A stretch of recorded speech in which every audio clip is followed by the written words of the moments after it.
India Muslim personal law board ने कहा है कि मुस्लिमों को यूनिफॉर्म या सेकुलर सिविल कोड मंजूर नहीं है।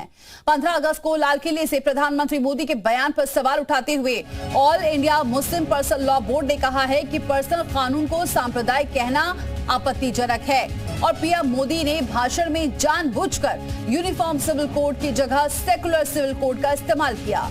All India Muslim personal law board का यह भी कहना है कि यूनिफॉर्म सिविल कोड ना तो जरूरी है और ना ही ये मंजूर है।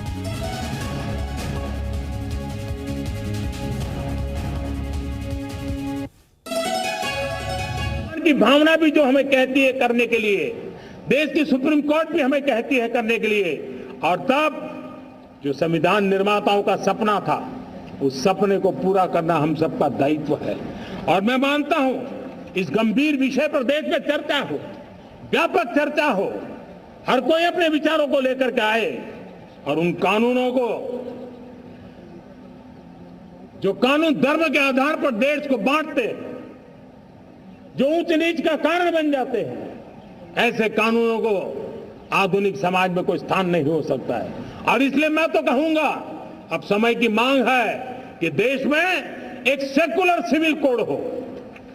हमने कम्युनल सिविल कोड में 75 साल बिताए हैं, अब हमें सेक्युलर सिविल कोड की तरफ जाना होगा और तब जाकर के देश में धर्म के आधार पर जो भेदभाव हो रहे हैं, सामान्य नागरिक को जो दूरी महसूस होती है, उससे हमें मुक्ति मिलेगी।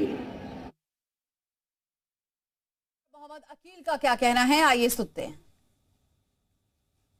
केंद्र सरकार लगातार मुसलमानों पे अटैक कर रही, कहीं यूसीसी को लेकर के, कहीं 3 तलाक को लेकर के, कहीं मदरसों को लेकर के, कहीं मस्जिदों पे लेकर के, इस तरीके से यूसीसी यह एक क्रिमिनल कानून है, इसको बदलने की जरूरत है और हमें तो सेकुलर सिविल कोड की जरूरत है।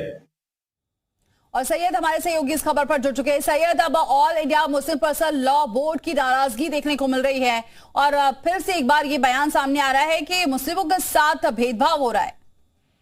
बिल्कुल, देखिए जिस तरीके से प्रधानमंत्री ने लाल किले की प्राचीर से यूनिफॉर्म सिविल कोड को लेकर बात कही, उससे लेकर जितनी मुस्लिम ऑर्गेनाइजेशन है वो कहीं ना कहीं इस बात को लेकर नाराज है कि हिंदुस्तान एक सेकुलर मुल्क है और इस मुल्क में सबको अपनी बात कहने का, रहने का, खाने पीने का, हर चीज की आजादी है जो संविधान ने दिया है। लेकिन अगर इस तरीके से प्रधानमंत्री अगर लगातार ऐसी बातें कहेंगे तो कहीं ना कहीं आप सीधे तौर पर एक वर्ग को टारगेट करने की या उनके हिसाब से एक बात कर रहे हैं, जिसको लेकर all India Muslim personal law board ने अपनी नाराजगी जताई है। दूसरी तरफ जितनी भी और तंजीमें, जमातुल उलमा हिंद हो गई, जमात इस्लामी हिंद हो गई, या और जितनी भी दूसरी ऑर्गेनाइजेशन है, उन सभी इस बात का विरोध करें कि प्रधानमंत्री जो देश के प्रधानमंत्री किसी एक वर्ग समुदाय के प्रधानमंत्री नहीं है, पूरे देश के प्रधानमंत्री है। ये समझ में आ रहा है कि यूसीसी कहीं से भी मंजूर नहीं होगा मुस्लिमों को।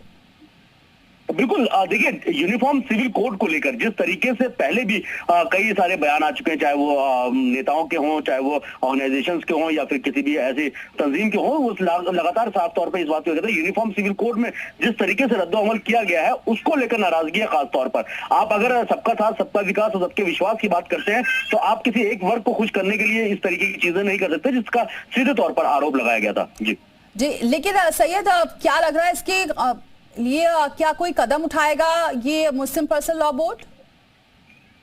देखिए आज इस बात को लेकर भी कहा गया, कल भी कहा गया मुस्लिम पर्सनल लॉ बोर्ड की तरफ से कि जिस तरीके से प्रधानमंत्री ने सैयद रुकिए, आप हमारे साथ जुड़ चुके हैं मौलाना हाजी हसन जी, बहुत स्वागत है हमारे साथ जुड़ने के लिए। हाजी हसन जी, जो प्रधानमंत्री ने बयान दिया इसको लेकर आप क्या कहेंगे? यूसीसी को लेकर आपकी क्या राय है? देखिए, यूसीसी को लेके हमारी राय सबसे बेहतर है कि सरकार के जो सहयोगी है, जिन बैसाखियों पर सरकार चल रही है, उनकी राय क्या है, पहली चीज तो ये जानना ज्यादा जरूरी है। तो जब नीतीश कुमार साहब कह रहे हैं कि हम किसी भी कीमत पर यूसीसी को नहीं लागू होने देंगे, तो उस टाइम पे, उस वक्त ये कहना कि हमारी राय क्या है, बड़ी अजीब सी बात है। मोहम्मद हाजी हसन जी, लेकिन all India Muslim personal law board इसका विरोध कर रहा है और इस बात का जिक्र कर रहा है कि भेदभाव हो रहा है मुस्लिमों के साथ, लेकिन प्रधानमंत्री तो ये कह रहे हैं कि समान नागरिकता अगर सबके लिए है तो भेदभाव मिटेगा, धर्म के आधार पर जो भेदभाव होता है ये खत्म हो जाएगा। धर्म के आधार पे भेदभाव होता है, अब कोई औलिया और पैगंबर नहीं है, न कोई देवदूत है कि वो जस्टिफाई करे कि धर्म के आधार पे भेदभाव होता है। आदमी को गुड गवर्नेंस देने के लिए हमने सेवक चुना है और सेवक का काम होता है सेवा करना। तो पहली चीज, अगर हमारे पास अच्छा स्वास्थ्य नहीं है तो उसके लिए प्रधानमंत्री जी जिम्मेदार है। अगर हमारे पास अच्छी शिक्षा नहीं है उसके लिए हमारे प्रधानमंत्री जी और हमारी सरकार जिम्मेदार है। अगर आज भी हमारे 80 करोड़ लोग 5 किलो राशन के लिए लाइन में है, उनके पास खाने के लिए वो नहीं, तो इसके ऊपर उनको पहले फोकस करना चाहिए।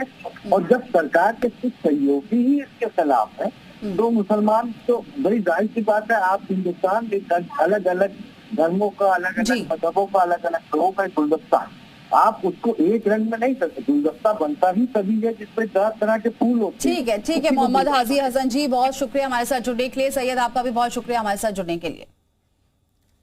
तो मोहम्मद हाजी हसन जी जुड़े थे, धर्मगुरु, जिनका ये कहना है कि ये ना सिर्फ मुस्लिम पर्सनल लॉ बोर्ड इसकी आपत्ति जता रहा है, बल्कि और भी कई ऐसे उन्हीं के सरकार के पक्ष में कई ऐसे लोग हैं जो इसका विरोध जताते हुए नजर आ रहे हैं। खैर, आगे